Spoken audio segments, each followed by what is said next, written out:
to this confirmation hearing on the nomination of Mr. Chairman. Brett Kavanaugh Mr. Chairman. to serve as Associate Justice. Mr. Chairman, I'd like to be recognized for a question before we proceed. Regular order.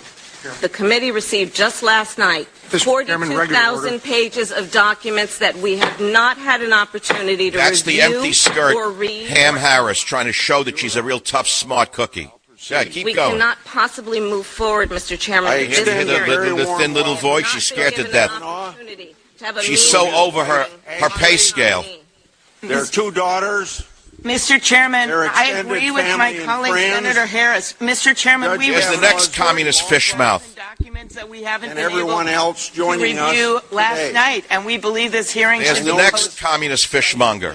For all of you here, and you're rightly proud Mr. Chairman, of if we cannot be recognized, I move Here to comes adjourn. the sneak, Blumenthal. Chairman, I move to Sneak adjourn. from Connecticut. From Judge Kavanaugh. Now come the Planned Parenthood baby killers in the back. Chairman, I move to adjourn. You hear? Why are they there? Are you proud to live in a country that allows radical feminists to disrupt hearings like this? What kind of country are we living in? Chairman, regular orders called for. Which turns this hearing into a charade and a mockery of our norms. Blumenthal, you've been a charade and a mockery from the day you became a senator. You faked your Vietnam record. You're a faker from the top to bottom. Now you're listening to the Brooklyn fishmongers in the background. Mr. Chairman, I ask for a roll call vote on my motion to adjourn. Mr. Chairman, may I be recognized, sir? Okay, you hear it. Many of you have watched this today in astonishment that our country has melted down to this level, that the desperate Communist Party USA, posing as the Democrat Party of the United States of America, is now disrupting hearings instead of trying to use reason and logic and saying, well, let's see, he stood for this, he stood for that, he was a member of the Ku Klux Klan, which there's nothing in his background that warrants this kind of inanity, this kind of insanity, this kind of hysteria. Nothing in Kavanaugh's background justifies this, and yet we're witnessing this. And, of course, this is just the beginning. We're moving into the most important election since Trump became president, and that will be the midterms. And, of course, as I said to you before, the hysteria that we are seeing today will escalate all week long, and it will get to the crescendo will occur just before the election. There will be riots in the street. These people are activated. They're funded. We know who's funding them. We know who's behind them. We know what they want to do. My only hope is that the American people who have the ultimate power in all of this will settle back and think very carefully before they go into that voting booth in November. And they'll have to ask themselves only one question, really, because it's really not a mandate about Trump. It's really not an election about Trump. What it is, it's an election about law and order versus disorder and chaos. And if you don't understand where disorder and chaos lead, I will explain to you today and for the rest of the week where disorder and chaos always leads. But I want to hear what you, the people of the savage nation, have to say on this seminal day in American political history. WDRC in Connecticut, Liz, line 3, go ahead, please. Hi, first-time caller, big fan. I'm only listening to it in the radio, and the image I have is that Helter Skelter, the courtroom scene where they're all screaming. Those women sound like Charlie Manson followers. This is a wow. That's a very keen psychological observation. You're saying they sound like they're a member of a cult. They sound like they're a member of a cult. Are they bald? Do they have X's? Well, who are these women? Who were the screamers? Are they, as I accuse, members of Planned Parenthood? Do they profit from the sale of babies, and dead baby parts? Who are they? What cult do they belong to?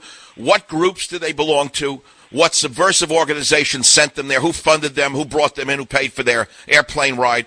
Who paid for their hotel and their meals? Who is it behind this shadowy group of hysterical feminists in the back? Well, I like your analysis of Helter Skelter because there is a Manson-like quality to the Democrat Party today. There's no question it's sort of like a cult following.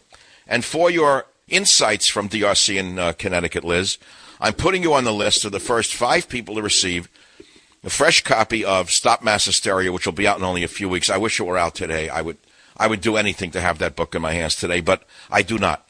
It'll be out in November, early October, pardon me, for you to go to the bookstores and take a look at what's at stake come November. Again, let's keep this very short and sweet. Let's listen to the callers on the Savage Nation, what you actually think. I like WABC Tony. Tony has a kind of neutral view. Go ahead, Tony. Dr. Savage, I don't really know what we can do anymore. We voted for a president that they have made extremely powerless. We vote for Republicans in the Congress, in the Senate. They wind up doing nothing. So I don't really know, where do we go from here? Is this country headed to war? Is that what they want? I don't know what to do. Well, what do you mean by war? You mean a civil war? That's what I mean. You're witnessing a civil war. What you're witnessing now is a nun-shooting civil war in the United States Congress. What you witness today is a civil war being conducted by the uncivil members of the left in this country. You're not witnessing, thank God, a Syrian civil war. Let's pray to God that cool heads prevail and it doesn't get there. But to let these radical feminists in there to disrupt a hearing like this is not a very good sign about the health of the nation. But your big point, and your most important point, is no matter who we elect, we seem to wind up with chaos. Isn't that what you're saying?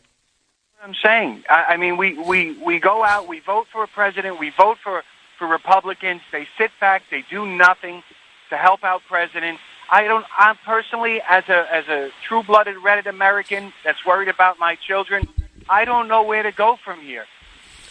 So, in a way, you're blaming the meek Republican senators for this, for not standing up to the big mouths. That's what you're saying, aren't you? Who else can we turn to? We vote them in? Well, you're right. There are representatives, but they're not representing us. What are they representing? So I think that the time for politeness is long gone, don't you? Isn't that what you're saying? Absolutely.